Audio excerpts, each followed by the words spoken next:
Hello, welcome back to the channel. Today we're diving straight into the process of creating and managing a virtual Kanban board using teamwork.com, your guide for 2025. The first thing we need to do is log into our teamwork.com account.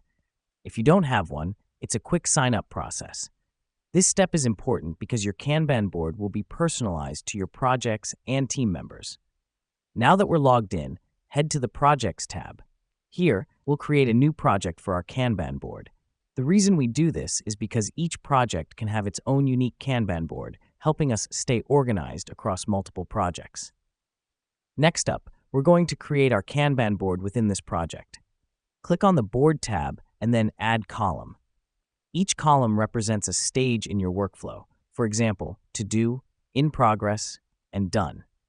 This helps us because it visually organizes tasks according to their status. With the column set up, it's time to add tasks. Click on Add Card in the appropriate column and input your task details. Each card represents a task or work item. The beauty of this process is that it lets you see the entire workflow at a glance, and moving a card from one column to another is as simple as dragging and dropping. Let me explain why this matters. It makes tracking task progress intuitive and visually engaging.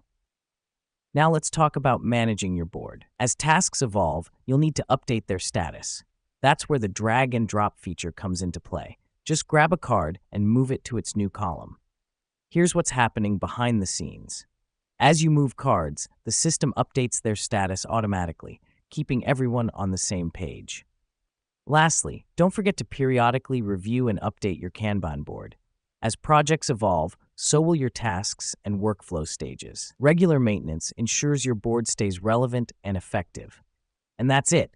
You now know how to create and manage a virtual Kanban board in teamwork.com, the 2025 way. This simple visual tool can significantly streamline your project management process. Thanks for tuning in, and see you next time.